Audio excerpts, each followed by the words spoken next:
Welcome to West Tigers TV. This is the Claws Out podcast live from the mic'd up studio here in Parramatta. I'm joined by Steve, and Steve only in studio. It's getting a little bit lonely in here, Steve, of late. I know, mate. It's the first time all season I've got to play the full 80 minutes. I'm not sure I'm up to it. Yeah, I know. It's not like Royce Hunt off the bench. But we were hoping to have Coach Adel from his Brisbane bunker, but he's been called in to an emergency at work before training, and then the two Robs are off sick, and Gary's been off for a couple of weeks sick, mate. He's actually been in hospital a bit, and so we're thinking of Gary.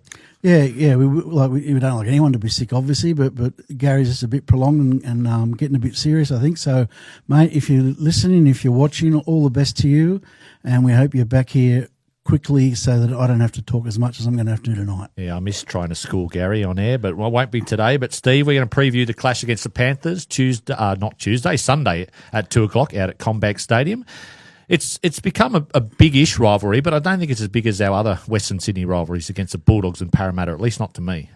No, yeah, I saw you put that in our group chat earlier in the week, and I was thinking about it. I thought, yeah, Penrith Tigers is not a huge rivalry, but I think the Ivan Cleary aspect is still pretty strong. People, like, I got to be honest, like from my perspective, I've never really hated the guy. You know, like he.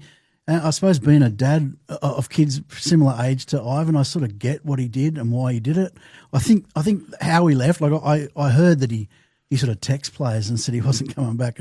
That was a bit low, but I sort of get what he did, and I don't think anyone can begrudge him, you know, to go and want to build a dynasty with his son, which is what he's done. It is interesting because I've actually read his book, and I was given his book by another coach because I coach in cricket, and I thought, he might learn something, even though I thought, Ivan Cleary. But he admits regrets at the way he handled that. You're referring to text messages, and it all happened very quickly, obviously quite unique circumstances. And like you said, things can ignite a rivalry. The Mitchell Moses thing really ignited the Parramatta rivalry, and then the Lockie Gowan thing, the Bulldogs rival. Proximity ignites it as well with Penrith, but they probably don't have as big or as loud a fan base as the Eels or the Bulldogs. No, I don't think they don't. To be fair, I think the Tigers fans, we've all got to be pretty careful because we can't say too much because they tend to smack us pretty regularly. That's right. And we've actually, in a way, we've benefited from their success over the years, Penrith, because we've got Appy, we've got Luai, we've got Taruva. Yeah. Well, a lot of clubs have benefited their success, and the amazing thing, it just keeps happening. You keep thinking to yourself, when is this production line going to slow down or stop coming out of Penrith? But it just keeps coming. But yeah, the players we've got from Penrith are killing it. They have made the cultural change happen that we needed so badly. I did have on the rundown, is it time to forgive Ivan? I can't ever forgive as a Tigers fan, I'm sure, but it doesn't feel as nasty as it was in that first year or two. I reckon the bigger issue when he did leave was the fact he made all those signings of, I'm not going to say has-beens, but he signed a lot of it, Madalino, Josh Reynolds, Russell Packer, Chris McQueen even, and was sort of a misfits bunch, and then for the next coach, Madge, to come in, was sort of left to pick up the pieces. Yeah, that's true. I can remember Ivan being interviewed, and this was just before he left, and he said, you don't always build a team or build a roster to win a grand final. You've got to set some standards first and then get the players in who can take you to that next step.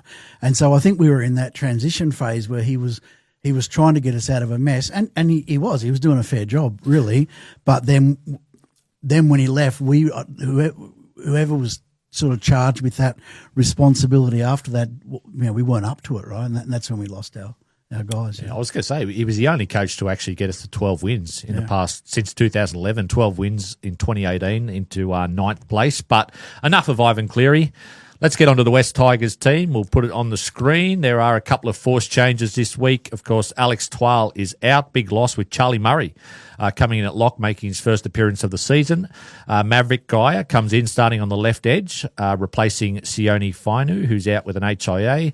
And that bench, Steve, looks a little bit different. Ethan Roberts in the 17, so he might get some game time. Bunty Afara in 18. Stafford remains there on 19, probably on standby for Macassini. But your reaction to those couple of forced changes? Yeah, I'm a little bit surprised, to be honest, with this team. I thought Stafford Toa would definitely go into the centres, and with Macassini and pushing Taruva back onto the wing, Taruva will do a job at centre, and he'll do a good job. He's a good footballer, and he's still part of the back five. But I think his strongest position for us is on the wing. So this gave us an opportunity to put him back to the wing, but we didn't do that. So In Benji we trust. He knows more than I do. I'm a bit surprised with that. I'm definitely surprised with Gaia on the left edge because everything I've seen of Gaia in training this year has been training in the middle, right, and not necessarily out on that edge. So it's obvious that we were targeting him to do work in the middle this year, but now he's back out on that, or he's out on that left edge. So that's going to be interesting because I probably, I would have liked to see Roberts get a go on that left edge. But again, Benji knows best. Other than that, Murray, I think will do a solid job at 13. I wondered whether, and we'll talk about this later, I wondered whether we'd get Latu and start him at 13 because I think we've got to go all out attack against Penrith.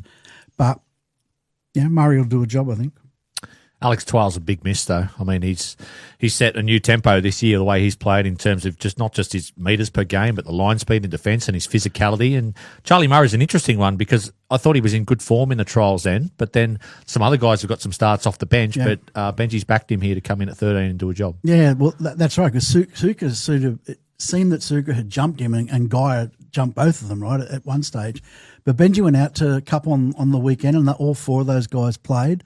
And so Benji's had a good look, and obviously thinks that Murray's on. And I would say it's his defensive capabilities, Murray, but he's also got a good offload. He's good at getting second phase play happening. So he does bring something to the team. But mate, what you say about Twal, a couple of years ago, even 18 months maybe, you were thinking we can't keep carrying an Alex Twal type player, in our top 17. But mate, he's just become he is dead set Origin bound.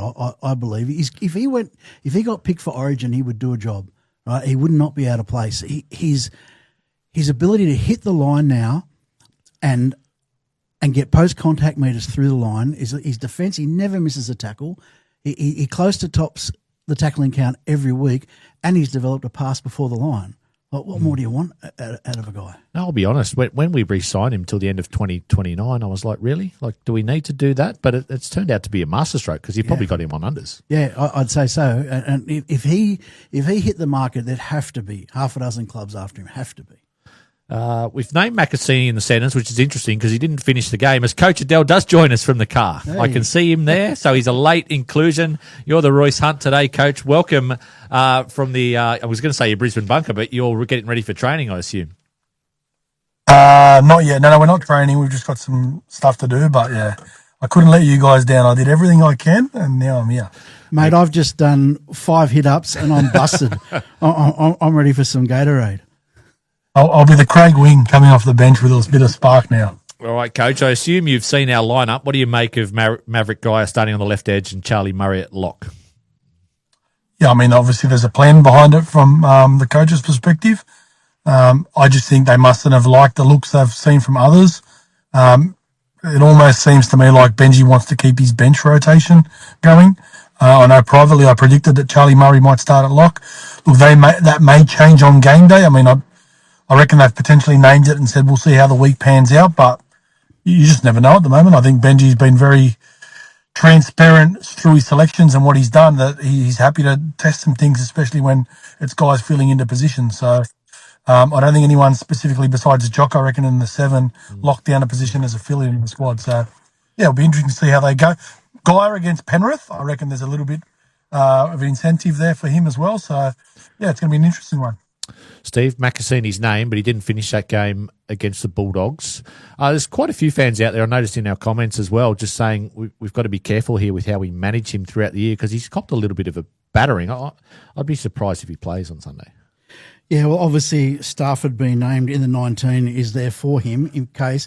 I think it was Benji himself who did say, well, someone said in an interview that they thought Macassini would be right and he wasn't too bad. So that's the way it looks at the moment. And I have to say, it was only one play, but that first try we scored, was that our first try or second try last weekend where Luai dug in, brought in a couple and gave out a ball to Macassini with a bit of space, and his timing was absolutely perfect to Skelton, for Skelton to score. And that for me was enough to say, you know what? Yeah, we want to get him in our 17. If that means playing him on the wing, we play him on the wing. But gee, his future is centre, and the more centre he plays, the better for his development, I think. As a coach, Adel, you obviously want to win every week and you want to pick your best 17, but where do you sit on that one in terms of long-term development against picking your best side in regards to Macassini?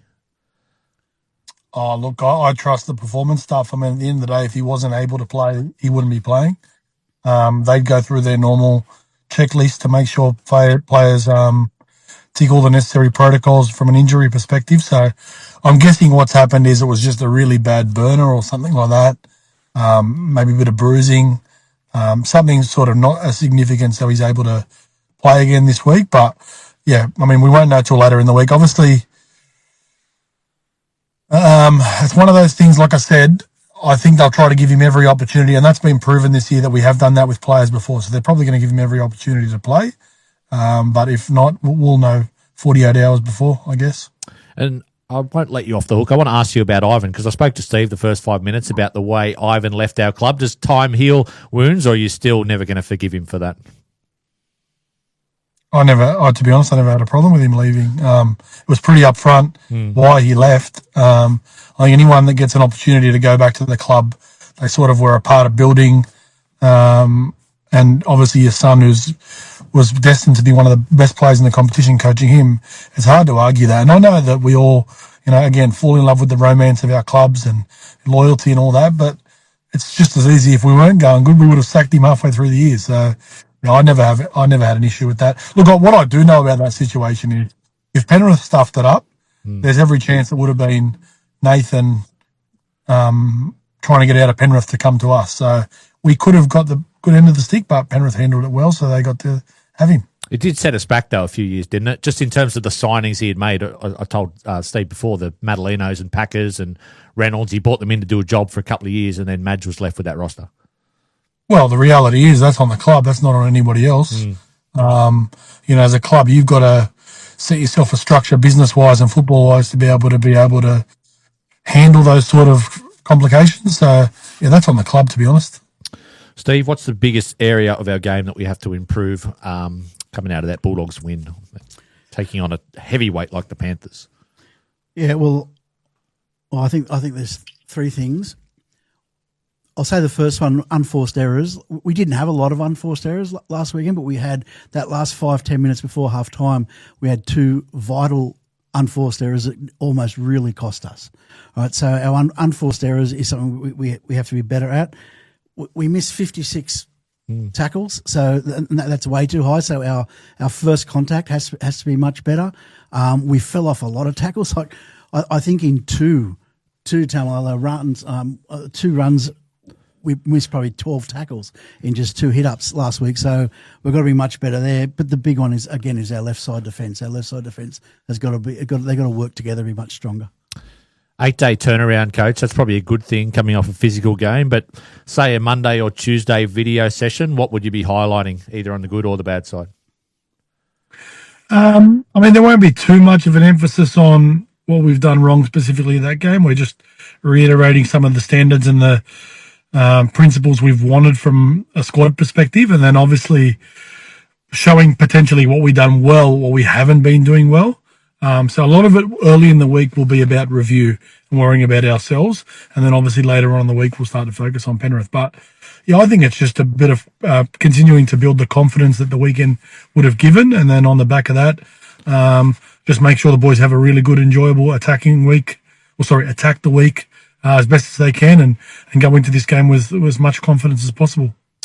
All right, well, let's talk about Penrith. I'm not sure if we can put their team on the screen because coach has joined us late from Brisbane, but they do have all the cavalry back. They are at full strength as far as I know. Brian Toto comes back onto the wing, Nathan Cleary at halfback, and Isaiah Yeo at lock. Steve, unfortunately, we didn't get him the week before, but it goes to show how much of a juggernaut they've become. To miss Cleary and Yeo and Toto last week, and I always look at it from a betting perspective, they still started the $1.70 favourites and they still won against the Red Hot Warriors who've won 9 games this year. Yeah, that's exactly right.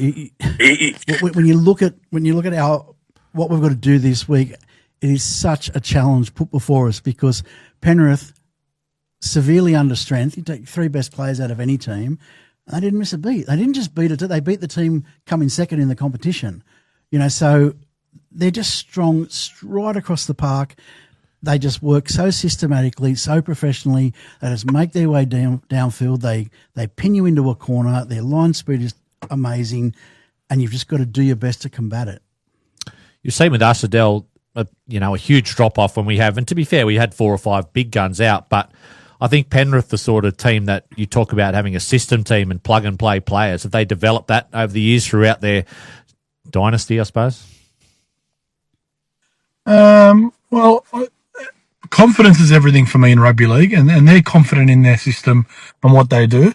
And this is going to go against what happened last week, because the reality is last week they did it without Nathan and without Isaiah, who to me are their system. But yeah, I just think for us, and I'm going away from what you just sort of asked me there. Yep. I just think for us it actually sets up well for us to get playing against them. Their system and the way they like to play the game, I actually think suits us. So yeah, I'm not worried about the way their system and their players and who their personnel is. It doesn't really worry me. I think this week really, really is about us. So yeah, I'm not too fazed by their system and what their system brings. Have you noticed anything different, though, Coach, this year? Because a couple of those sides that have been up there for the last few years, your Storm and maybe your Bulldogs, have dropped off a little bit with this fast-paced game. Have they been offloading more, or is it just more of the same what they've been doing? Well, I think Penrith have been healthy. That's a big part of what they've done this year. I see Nathan as taking a little bit more of a gamble the way he's playing the game. Like, you can tell he's playing a little bit outside of their structures and telling everybody sort of to get on his back and follow him a little bit. Look, I'd have no doubt that they've changed a little bit of what they do to sort of combat potentially playing Brisbane later in the year. Now, with how Brisbane are going, it may not be an issue for them because they've never matched up against Brisbane really well. So I think that could have played a little bit of a part to it. But yeah, I don't see anything different in what they do. The reality is when they get in front, they still kick to the corners. They try to press you. They're not trying to beat you by 30, even though they will at times. What they're trying to do is just suffocate you and choke you out of a game. And that's what they do really, really well. I think they've only conceded 160 points in 12 games, which is quite remarkable. It's about 13 and a half a game in today's game where it's 20, 30 plus most games. Yeah, well, and I think that's a lot about just the way they control the game, right? And teams have got to expend so much energy getting into good field position because it's such a battle to get into good field position against Penrith. And so therefore, when you got a chance to attack, you're busted, right? And you can't do it. Plus when you can't beat their defensive system, you start to play. And even if it's not catch up football, it's panic football. Saying, gee, we usually get downfield through the middle when we're not getting 30 yards in it. So they start to throw a ball. They start to play second phase play. They throw the pass. It's not right on, not quite there. And they start to make unforced errors and Penrith benefit from that. We had one really close game against them last year, 18-14 loss, but the other game was 36-2. But one trait I've noticed about them, Coach, is they love to just keep the ball in play. It's almost like they're trying to break the other team. They played Newcastle this year. I think it might have been 0-0 after 15 minutes, but then it's try after try after try. Even last year, the game we got beat 36-2, I think we were at 0-0 or 2-0 in front after about 22, 23 minutes, and then they just managed to break you. Is that part of their strategy, keeping the ball in play and almost winning on fitness or just wearing you down? Yeah, they want to play 80 minutes of football. That's what I described earlier. They try to suffocate you and take you down the deep end, and if you can't go with them, you're going to be in a bit of trouble. I will say this, it's always really, if you can get in front of Penrith early in the game and then complete well, I think they struggle with that. They do struggle to chase points, I think, late in games. So, yeah, I think the first 20 minutes is actually really, really important for us this week. And it's more so about having an equal share of possession at the very minimum and also completing. There's no point taking a risk against Penrith. They're not going to ask you to take risks early in the game. They're going to try to just kick the corners. Once they get an opportunity, they'll try to take it, but they're not going to like to shift the ball out of their own end. They're not going to like to do things to try to go away from their natural system. So I don't think we have to as well. Just stick to our process. Kick early in the tackle count if you can to get Edwards with the ball by himself. Now, last week we did it, but I didn't like the way we did it. I think if we can do it from the middle of the field this week and try to put Dylan Edwards into a corner, that's where we want to be coming from. Because actually, to be fair, Toto's back this week, so that changes a little bit. But I didn't think they handled that well last week, their yardage carries as well. Where are the weaknesses in this side, Steve? There must be a couple. I think looking at individuals, Talagi, we can aim some attack at Talagi, some crash balls at him, see if we can break him down defensively. Papali'i's been playing well, but he can miss a tackle. I think he missed 5 tackles last week, so I'd be throwing some ball at him. I think the other thing that we've got to do, I think what Coach just said is right. Like we've got to complete, we've got to hold the ball and not make unforced errors. But I think if we can kick the way we kick and chase the way we kick, like one thing I will say, Coach, like I know you've criticised the kicking, but what I liked about some of the kicking last week was we found a lot of space. We weren't kicking it to the fullback to Carraz all the time. We were getting space and we're actually giving our chasers time to get down there. So I think they've got to emulate that again. And from what you're saying, do it even better and just try to get Penrith starting their sets right on their goal line. I just think we should be kicking from a spot on the field where that kick, and we can find space and you can do it because early in the tackle count, the wingers aren't back. What you want to be doing is landing the ball directing towards the corner. So when the fullback's coming out, he's only got one place to come from, and that's from the corner. Last week we were kicking from a wide position, and all the kicks finding space were finding space, but they were finding space towards the middle of the field and or either side of the post. And what that means is the wingers can get back. You got both wingers doubling up to get back a little bit earlier to help the fullback when he's carrying the football, but also the fullback has a choice to pick pretty much our whole 13 defensive line to go at to see where the gap in the line is. If you kick to a corner or that one edge, all you realistically need is that edge to chase well, and that helps with the kick chase. So it's just that little bit of an adjustment, which I'm sure they'll look at this week and they'll talk about it. But like I said, the theory of it was really, really good. I think it's just the execution. Would they go and coach, like in a video session, look at the way, for instance, Canterbury is the only team to beat them this year and really put them off their game? I know they've obviously got Serrado, who have some intimate knowledge of their system, but we've got a few guys there, Appy and Luai and Taruva, who know how Penrith like to play. Is that an advantage or is that sort of exaggerating it? Yeah, look, Canterbury did a good job that day of attacking the space inside and outside of Blaise Talangi and Casey McLean. So, look, that's still going to be a target for us. We showed that we could attack that space well last week, but, respectfully to Kai Pearce-Paul, as much as I think Kai Pearce-Paul's a great player, he's more of a ball-playing back rower to an extent, whether it's pre-line, post-line, or during contact, whereas Jacob Preston is really good with his aggressiveness at the line. So that's where the differential between the two back rowers looks like. But hey, I'm sure they'll come up with a plan. But that is definitely the space to attack for Penrith this week. But regardless of all that, Eddie, like you're not going to get in that position unless you're doing the right things early in the game. So I think that doesn't really matter for us from an attack perspective unless we can actually put ourselves in that position. Focus points against Penrith in terms of game planning. I think this is a big. I said this last week, but it's even more so this week. I think it's a huge week for our back five, right? That Penrith will pin you down. They will get up on you. Cleary will kick deep, and their chase will be fast, and it'll be upon you. So our back five have got to start our sets, really well. I agree with what Coach says. I think we've got to play our game. I was thinking, Coach, which just goes against what you said a little bit. I think we do have to play a bit of football. Like we've got to get in a position to be able to play football. Can't play footy from our own 20. But I do think like we like to play second phase play. We like to offload the football more than we have before and more than most teams in the competition. I think we've got to go with that. I think we've got to give Latu a bit of game time so he can get out there and run the ball a little bit. I don't think we're going to beat them by playing conservative footy. Obviously, you've got to do both things well, Coach, attack and defence. But is there a different focus when you play such a juggernaut in Penrith? I remember teams last year, Manly under Seabold, trying things because they're not going to beat them the conventional way. Or do you double down on what you do well as a side? I think if you can establish a little bit of field position and have that equal share of possession and make Penrith work equally as much as you do, then you go to our strengths. And to me, our strength is not moving the football or playing shape. Our strength is what Steve just said. It's offloads. It's making sure that their sets of six defensively don't just look like straight up and down defensive sets of sixes once there's a fatigue in the game. It's the offload. It's then move the football, create a little bit. I mean, we've seen it at the trial against them. We actually offloaded the football quite a bit and we moved the ball to their edges and they struggled. Now, they do have To'o back this week, so Alamotti goes back to right centre. If Tungle was playing, I would attack him as well.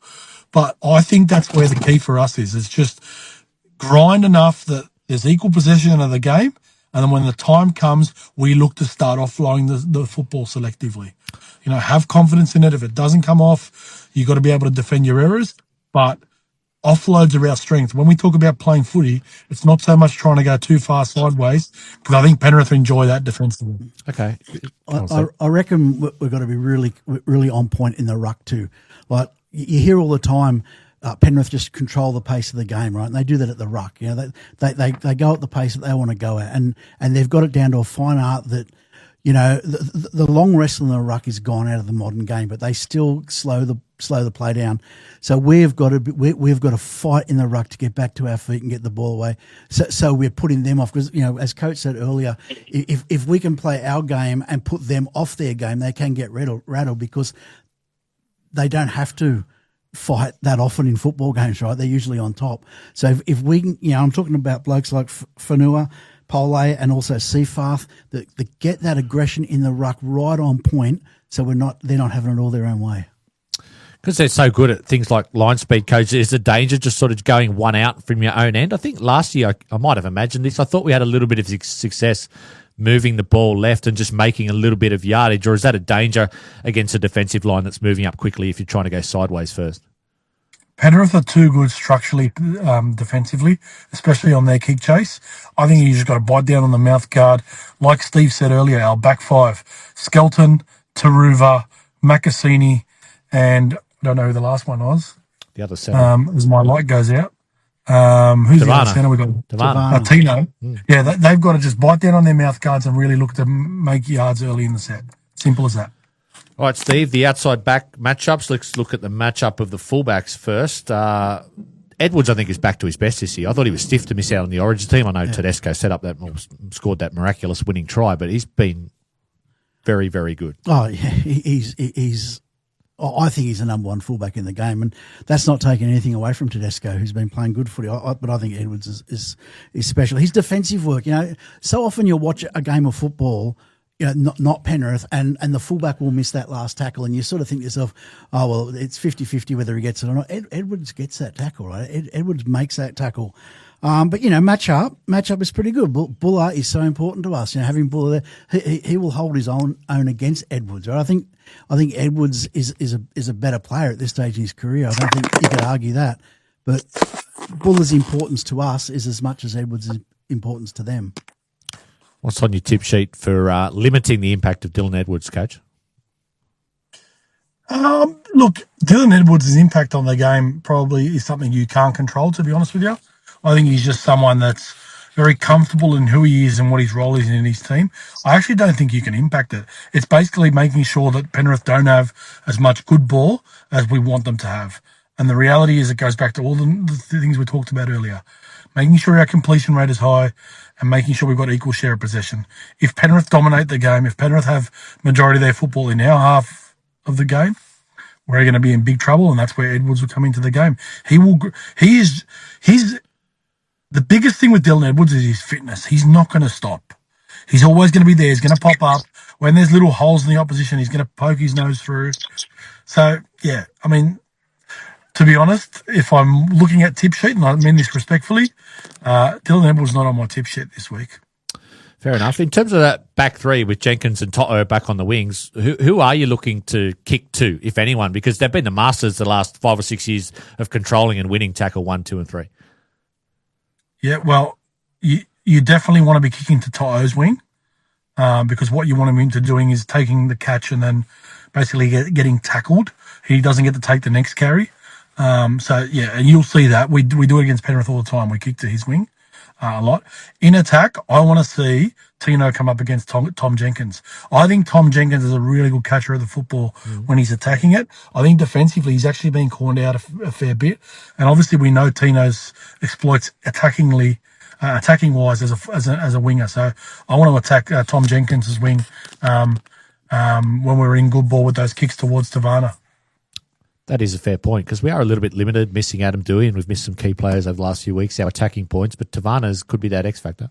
Yeah, well, I think I mentioned that a few weeks ago when I said I made the point that I thought Tavana was a better pick than Macassini at this stage because I think we were struggling at that point to score, in our red zone. And I was saying, well, if we're going to get a try there, we're going to get a try through a fifth tackle out to Tavana, which has proven to be true a couple of times. So, yeah, him against Jenkins, that's where I'd be doing my attacking kicking for sure. Coach, you might have to tip me up who will be coming up against Casey McLean. Which one of our centres? Poor old Tito Taruva. Yeah, that's a tough job, isn't it? I mean, he was super impressive. I know he's been super impressive all year, but to come off the bench in Origin that last 20 minutes, he's just got it all, that kid.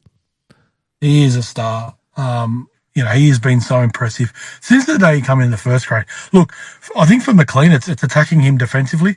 I actually think they're going to come after our left edge. I don't think they'll come after our right edge this week.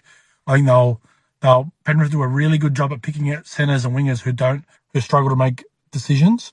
And that's, I think, Macassini and Skelton will be the side they go after this week. Talangi will challenge us from a running perspective, and then if he wants to give early ball, he'll get that to McLean. But, yeah, look, we're going to have our hands full. But, again, we're going to have our hands full if we give Penrith possession inside our 30, inside our 20. It's going to come down, and we've got to be better. I think that with that in mind, that they're going to go to our left, that really brings Jerome Luai into play, and that's probably the next thing you're going to go to, right? Like Luai against Cleary. Luai, if he just plays like he did last week and gets up in Cleary's face, Cleary does not like when it doesn't go his own way. He doesn't get rattled. He's too good, but he still doesn't like it. We've got to minimise his time and space if we're going to have any chance, and that's going to be Luai's job. Well, he set the tone last week, Jerome, defensively. Coach, I thought last year, the first time we come up against Penrith, he was nearly the best player in the field. I know we lost that game 18-14, but I think, like Steve mentioned, he shut down Cleary a few times, almost like he knew which plays were coming. Yeah, and obviously from his perspective, he's going to be very comfortable coming up against those guys this week. Look, I am one of the few people that believes that we match up well against them, but it's literally going over what I said, like, everything Jerome does. And I agree with Steve. I want to see Jerome run early, and he will.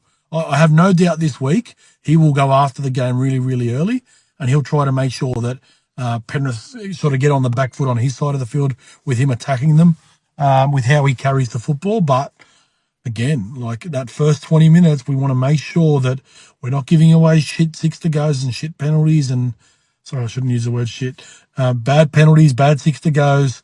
Making poor errors out of our own end. We can't be doing that this week because we can talk about all this stuff as much as we want. The reality is if we don't do that well early in the game, we're going to get spanked. We know Jerome's got an excellent short kicking game, Steve, but you've been saying for a couple of weeks you want to see him doing more of the long kicking game. He did that last week. Yeah, he did. And I thought our kicking game last week was like, I take on board what Coach was saying, but I think our kicking game was better. The thing that scares me this week, well, and it scared me since we've lost Adam, is because Adam Dewey just gives you that long kick that neither Luai or Madden do exceptionally well. Their kicks are fair enough, but they're not as good as Dewey's, not as deep as Dewey's. And I really think we need that. We need that really deep kick and a strong chase. But if you haven't got that, then what you got to do is kick it as far as you can and chase as hard as you can, because we've got to start them on their sets right down on their line. Otherwise, we're struggling. If they're playing their fourth, fifth tackle over halfway, consistently, they're going to kill us. Coach, if you would divide the pie into two, how much portion of the kicking would you give to Jerome, or is it purely what position you're in on the field in terms of left and right, who's kicking? I think you just balance it, take away kick pressure. What you find with us is usually where the ball is on tackle 4 or 5 will dictate who does the kicking.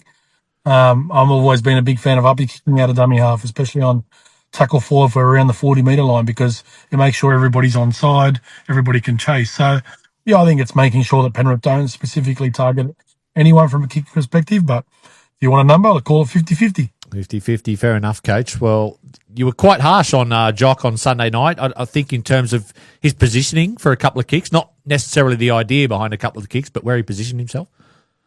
Yeah, I think that's a little bit of... I actually think it's more around... I don't know whether it's ill-discipline from some of the other players. I think when you're coming out of yardage, you've got to know where you want to be kicking the football for. from. You almost got to guide that set, and this is what the good players and the good halves do. They guide that set into a position where you want to say, on tackle 4, this is where I want to play the ball to be, in case I want to kick, and then if not, on tackle 5, this is where I want to play the ball to be, because this is where I want to kick. What I think you'll find this week, and now that I just think about it, we'll try to play the ball as much as we can so that Jerome can be kicking into the corner to Toto. That's what we've done against Penrith traditionally. So I think that's what you'll find this week we'll try to do. The other part that comes into consideration is how much yardage you're making. If you're on tackle 4 and tackle 5 and you're still inside, your 35 or your 40, well, it's a different type of kick to if you've gone over the halfway line, where you can put it, what they call a cage kick, where you can put it a little bit higher and you don't need as much distance. So that'll dictate what our kicking looks like as well. And in terms of Blaise Talangi, coach, is there a favourite sort of play he has? He's mainly a running threat on that left-hand side. He'll wait for the lazy middle to end up as his 4-man. And any opportunity he'll try to skip to the outside. He has really developed the little short ball that he plays, whether it's with Papali'i or sometimes he does hit a faceboard at McLean. But, as I said, I think defensively, we just got to go down his channel as much as we can, especially in yardage. Just attack him, and then get to the middle of the field, kick the Titans wing. That's as simple as it needs to be from my end. Front row matchup, Steve. I'll include the hookers in this. I think we've got a big advantage there, at least on paper. Appy Coruscant against Freddie Lussick, who's come in for Mitch Kenny, who's been a big part of their team the past few years. Yeah, like if you look at their if you look at Penrith back 3, Papali'i, Martin and Yeo, I think that's a lot stronger than their tight forwards, right? Their front row. I think that's an opportunity for us. We are good. We are good at coming off Appy and making yards in the middle. We're going to miss not having Twal with his yardage carries. But even still, I think we still match up probably better than 50-50 right in the middle of the ruck there. And Appy will weave his magic, and we might find a bit of space in there. At least I think we'll get over the ad line fairly consistently in the middle. Would you like to see him, coach, be a little bit more selfish, Appy? I think he's having a career year and he's been great every year for us, but there's been probably a little bit less of the individual brilliance this year in terms of with the football maybe. Yeah, I mean, I've addressed it before, but look, that's just who he is. That's just the way he plays the game. So I don't think it's going to be something he changes at this time of his career. But, look, I just think against Penrith this week, like Steve said a little bit earlier about their ability to control the ruck, those opportunities are not going to be as frequent as he likes to have them. But what he can do is his subtlety in and around the try line. If we do get down there into the field, I think will help us quite a bit. I mean, I don't want him to get picked for Origin, but I love Appy and he deserves it. And he'd love to play Origin. So I guess as a coach, if you're in Benji's shoes, it's a lose-lose situation almost, because they've got to pick him, don't they? Like they're talking about Wade Egan and even Connor Watson, but I mean, I know Adel would have had him over Reece Robson. I probably would have as well this year. Mate, he'd have been my first pick at hooker. The starting 9 for Origin. I don't know what he's got to do. We said this the other day. I don't know what Terrell May's got to do to get a start in Origin. Selfishly, I'm the exact same as you, mate. I don't want to see him picked because he's just so vital. This is what I don't like about Origin. He's so vital to us. Like without him, we lose. Like we couldn't even last 20 minutes without him on the field the other night. He's so important.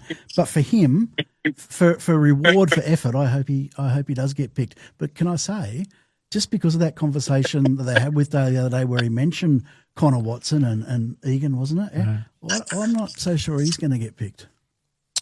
Selfishly, coach, I mean, I looked at our run ahead and I thought we got, the Titans and the Dragons and their games 3 days before Origin. So I guess you could say that's the club's problem, because no disrespect to Tristan Hope, but we probably haven't got as good a backup as we should have this year for Appy in case he does miss time.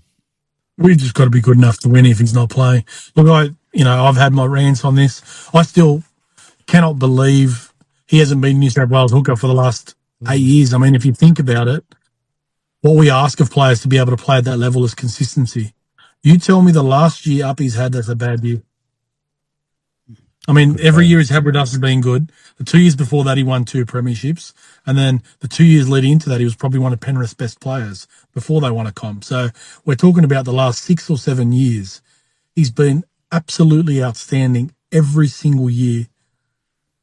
I like how you said 6 or 7 years there, coach. Looking to transform your home without the stress, Mirko Renovations. We don't just renovate, we bring your vision to life, whether it's modern kitchen, a luxury bathroom, or a full home makeover. Our team delivers high-quality craftsmanship with attention to every detail. We pride ourselves on being easy, reliable, transparent, and easy to work with. No surprises, just results you'll love. From concept to completion, Mirko Renovations handles it all. Steve, what is your Mirko matchup of the week? Well, I'm going to go Luai against Cleary. I think... Cleary is an absolute champion. I've got so much respect for the guy as a footballer and just the way he conducts himself and plays the game. But Luai's got to get in his face. And Luai knows him intimately. He knows him better than most. This is the day for Luai to show some of that real aggro that Luai can show and get in his face, get down dirty with him, put him off his game. So to me, I think whoever wins that matchup will go a long way to winning the game, because if you can put him off his kicking game, which not many people can do, we're in with a shot. The bench makeup, Adel, it doesn't look too much different to last week. Stafford there in the 19, probably the emergency outside back, but do you expect them to predominantly roll with those three, Latu, Seyfarth and Royce Hunt, or do you think Ethan Roberts might get some game time? I guess it'll be how Maverick Guy is going. I have no doubt this week that Benji will play Latu as a 13 as well. I'd like to think Uppy can play 80 this week. But, yeah, I think that the rotation, they'll have a couple of different plans in what that looks like. But I think from a football perspective, they'll love to play Latu at the 13 jersey. Just on what Steve said, we just got to be careful, Steve, because remember last year we lost the game because Luai tackled Cleary as he kicked the ball, and you're not allowed to do that, remember? Yeah. And he got penalised. It was absolutely ridiculous. So I think they're very they might be a little bit gun shy on that this year, which, again, that was ridiculous what happened last year. But, yeah, I don't know why that just popped into my head when you said that. I agreed with you. Then I went, I remember he got penalised for that. But, yeah, anyways. Mm-hmm. Prediction, Steve? You don't have to give a tip, but what sort of game are you expecting, and what sort of game do we need to play to have a chance? Oh, we have to play a near perfect game. Our completions have to be high. Our discipline has to be outstanding. No third, fourth, fifth tackle, six again. We've really got to play a disciplined style of footy. But in saying that, I'm going to contradict myself, because I do think we've got to use we've got to win the battle in the middle, then use the football.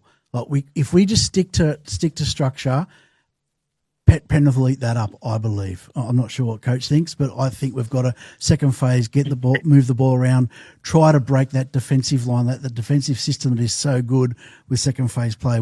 So I'm expecting us to do that. I'm expecting Penrith to do what they always do and just run through their structure. I think Penrith will win, but I don't think they'll kill us. I think it'll be fairly close. Well, I'll give you one guess, Coach. One of the boys sitting at home, was it senior, junior, or Gary? One of them said it should be 23.5 start, not 12.5, but you're more confident than that, aren't you? We'll win. We'll win 22 to 18, around that sort of mark. I think, like I said, I think we match up against them really well. The only way we don't win this football game is if we don't complete above 80%. I think if we can somehow get above 80%, which I think is a pretty good target, I think we'll win this week, to be honest. Let's change tack, talk about a potential signing. It hasn't been confirmed, Steve, but we mentioned it, I think, on Clause Out on Sunday night. Jake Averillo. I'm excited about this because I've always liked him as a player. Spent 4 years at Canterbury, went to the Dolphins, wants to come back to Sydney for personal reasons, but only 25 years old. He's played 129 games, and he's a real strike weapon out there in the centres for the Dolphins. Oh, absolutely. And not only, he's a centre, but he can cover a whole lot of positions in the back line. Isn't it fantastic that we're in a position where we're getting blokes in their absolute prime? This guy is coming into, how many first grade games did you say? 129. Yeah, absolute prime footballer. So that would be an awesome get if we get him. We need strengthening there. Perfect bloke to have. Speaks of how far I think Benji's brought this club, Coach, because he's not a player on the scrap heap. It's a 5-team race for him, apparently, if you can believe the journos. The Sharks, Manly, Dragons all sat down and chatted to him. But we might be the club that wins the race. What does that say about Benji himself and what the club's building? Yeah, it's a weird one for me, to be honest, Eddie. I'm sitting here thinking about it, and I've been thinking about it since it got released. And I've been told the deal's done, by the way. From the information I've got, the deal is absolutely done. I've had the same information. I'll tell you what doesn't make sense to me. Hey? Are you concerned? You got that worried look on your face. Has he got a no?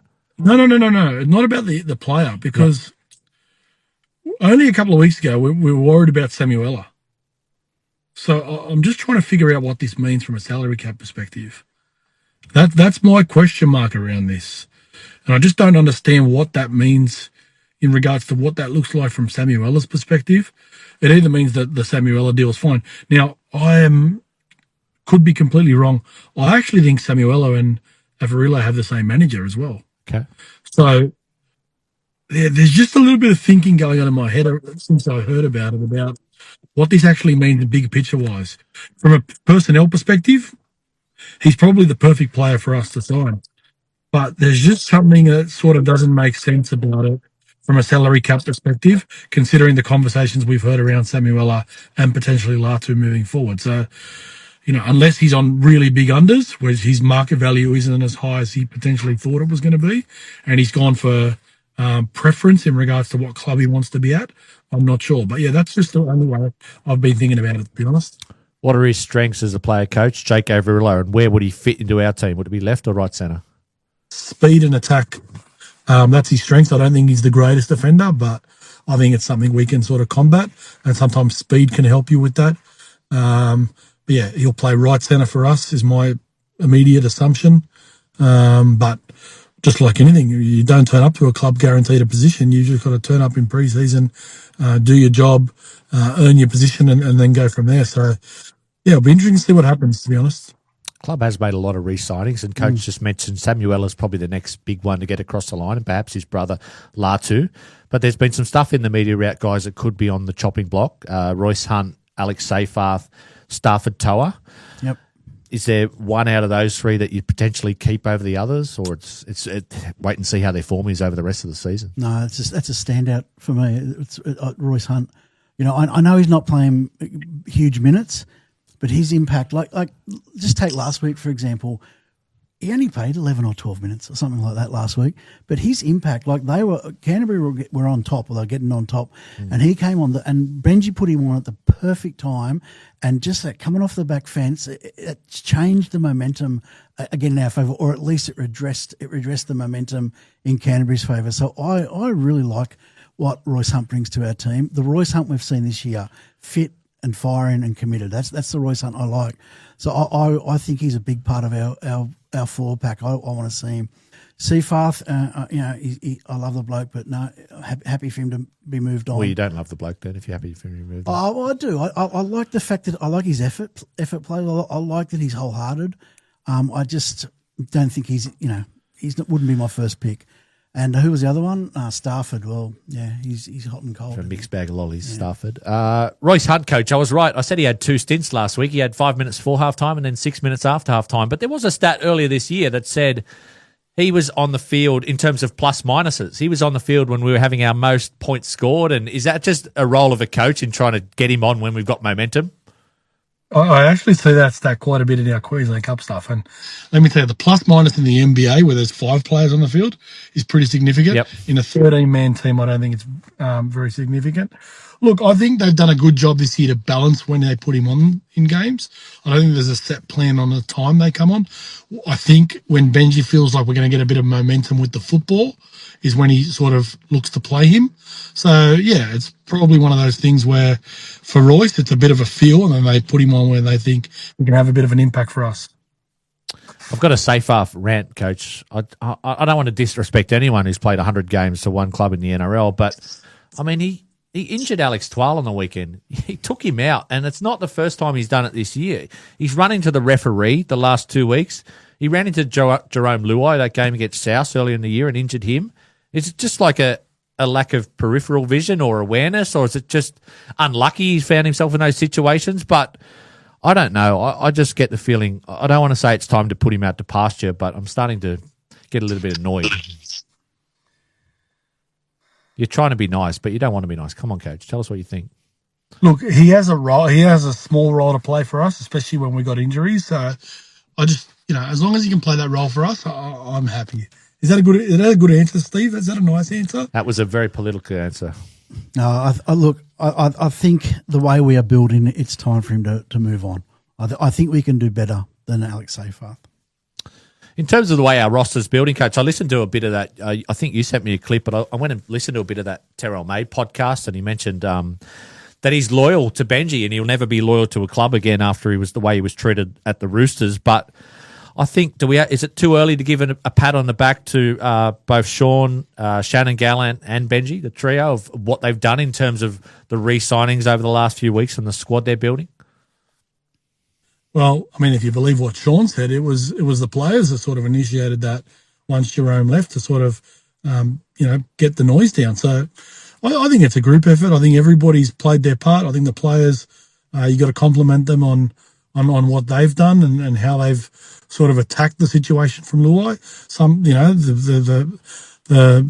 skeptics will come out and say, well, the players took advantage of the fact that we got money freed up in the cap space, but the reality is, I mean, they've committed to us. So, yeah, I think it's a group effort. I think everybody's played their part. But the reality is, with our club at the moment, and nobody can deny this, that the head honcho is Benji Marshall, and he's the reason why we're in this position. So I think the facts are the credit goes to him more than anyone else. Absolutely. I just think he's grown so much as a coach. Just look at him on the sideline this year. He looks just like a man that's 100% business now. Yeah, well, he's taken the mindset he had as a footballer, and how he used that mindset to become a champion player, the best in the world, and he's applying the same mindset to his coaching. And he's becoming, well, you wouldn't judge him as an all-time great coach yet, but his players do. If Terrell May's saying stuff like that, his players think that. So that's all you can ask. The other thing, Steve, and you'd know this more than all of us, the character that he's showing, right? He hasn't come out and said we've got a no dickhead policy and this is, we're a club like this and we're a club like that. He's just demonstrating through his actions and the way he behaves and the way he speaks and the way he conducts himself and the way he doesn't complain and he doesn't whinge in press conferences like other coaches. He's basically saying, I'm the standard. I'll show you guys how to behave. I'll teach the whole NRL how to behave. And my playing group is going to be the same way. Yeah. And I think that's where the biggest part of his leadership is. It's his character. It's the person that we're seeing week in, week out. When we're winning and when we're losing, there's no real change in him, is there? No, there's not. And just to go a little bit further from what you're saying there, what he does in developing his leadership is he's just cherry picking all the good coaches out there. Like he's a great learner. He's not arrogant. Like I said the other night, and Serraldo to me is coming across as arrogant, as a bloke who's made it and knows it all. That's the way that's the perception I'm getting, through his interviews. Whereas Benji, you get this perception that he sits back, analyses himself in great depth, and then looks at guys like Bellamy and Wayne Bennett and others, I'm sure, and takes character traits from them and applies them to himself. And that's how you become a great leader. I'll tell you a moment, Eddie. Last year when we lost to Canberra in the last round, and remember we got absolutely caned by the referee, and the first thing they asked him in a press conference was about the referees, and he turned around and he said, no matter what I think of the refereeing decisions, today is about Canberra, and I want to congratulate Ricky Stewart and the Raiders on winning the minor premiership. So let's not take the gloss off that. Can you tell me another coach that would have done that? No, that's fair. That's fair. He was one of the coaches as well that tributed the Anzac round as well at the start of his press conference. So he's definitely a classy guy, Benji Marshall. Coach, a bit of crystal balling just for the last few minutes. I'm looking at teams outside of the 8 at the moment. There's the Cowboys, the Broncos, ourselves, the Raiders, and the Storm. Besides the Broncos, you're going to say we're the most likely, I suppose, to jump into that 8. But how many of those teams can jump into the 8? All of them are close enough. Yeah, I mean, the reality is the evenness and the closeness of the competition is you just got to pull 2 or 3 wins together and, you find your way up the table. So, yeah, it's going to be the team who gets through this origin period is going to be the key. And then coming off the back of it, who can get healthy, who can keep as many players on the park as possible. I mean, again, you look at the Panthers, you look at this competition, who would have thought it come middle of origin, they're going to be full strength, in a normal round game. It's crazy to think that the team that's been the best team over the last 5 or 6 years is going to be the most healthiest in this competition. Very, very muddled middle, Steve. I won't do the tiers, but it's looked like a long bottom to the ladder with the Dragons on 1 win, the Titans on 2, and even the Eels and Dogs, I'm nearly putting the red pen through there on 4 wins. And then you got the Panthers and Warriors on 11 and 9 wins. But even the Roosters. They're third, but they're only 1 win ahead of us, 7-4. Souths are sixth, exact same record as us, 6-5. Yeah, and like you mentioned, the Roosters still wildly inconsistent, right? Like it's really Penrith and Warriors that well, I suppose you'd put Manly there at the moment, but they lost on the weekend. I don't know. Like you asked the question, who can go into the 8? I got to ask the question, who would drop out? Like I would say, Cronulla don't impress. Cronulla never impressed me. I just don't get Cronulla. I think they could drop out. I think Dolphins are more a chance of staying. I think South, if Latrell's injured, and if Cody comes down with an injury as he tends to, he's getting a bit older. South could drop out too. Of those sides, Coach, who's the most vulnerable? Roosters third, Knights fourth, Manly fifth, Rabbits sixth, Dolphins seventh, Sharks eighth. Who's dropping out? Gundy ahead.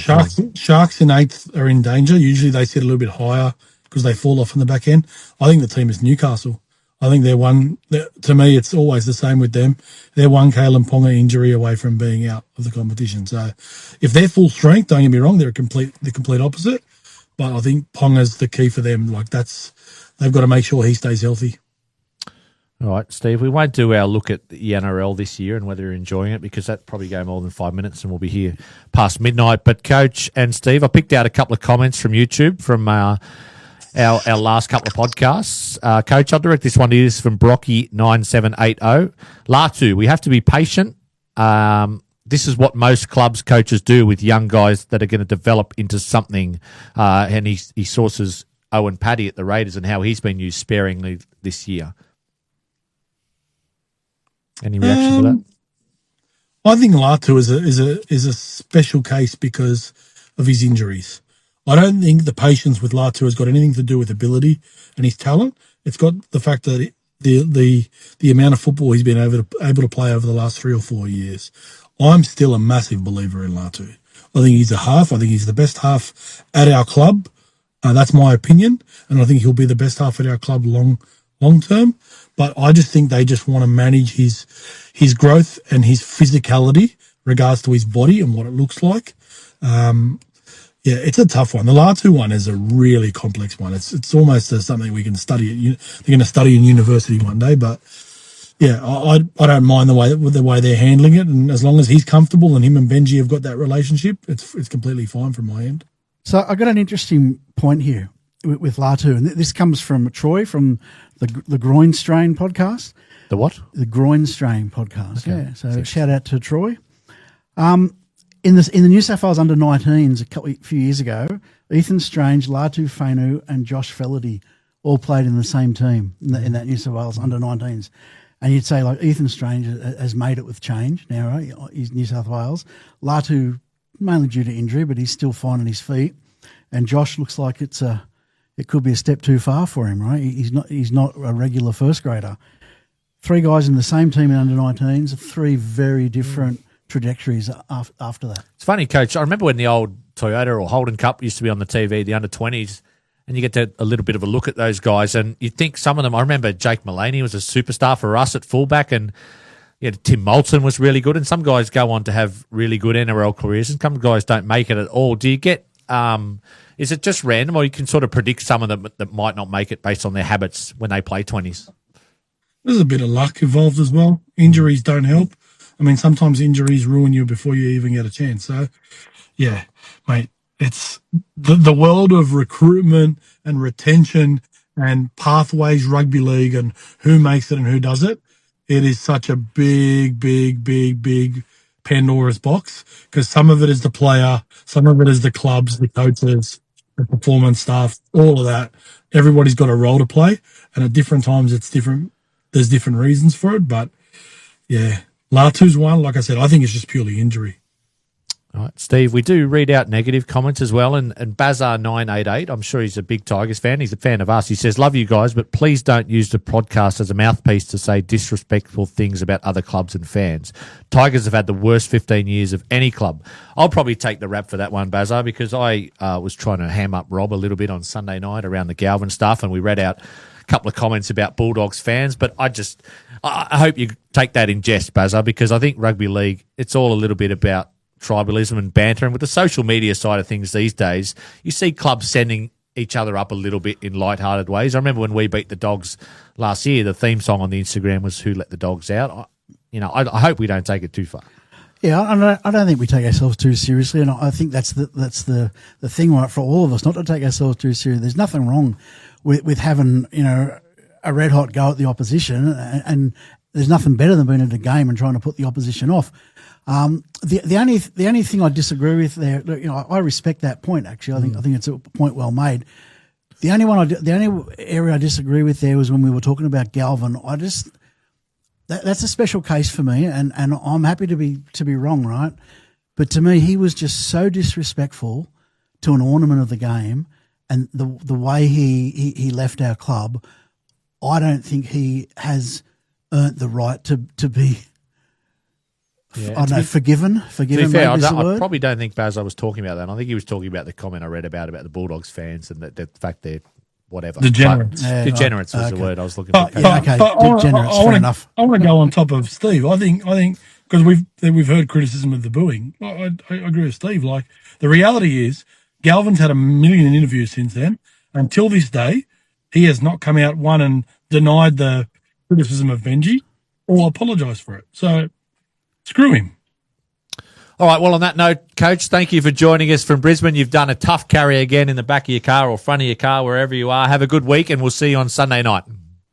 Thanks, guys. Easy. Tough carry. He only played the second half. Well, I thought he played about 50 of the 60 minutes, Steve. You're the new Terrell May. You've been here every week. I'm here every week. I'm worried the way our boys are going, though. We're going to get struck down soon. Dropping like flies, aren't we? We'll be right. The tough survive, mate. All right, well, big week of podcasts on West Tigers TV. Of course, West Tigers Life. Are you making your debut on it tomorrow I am, night? Apparently. I'm on West Tigers Life tomorrow night. Yeah, so I've got to work out where to go to okay. I wonder how I get a call up for that show. I don't think I'm on the list at the moment. Well down the list. I don't know.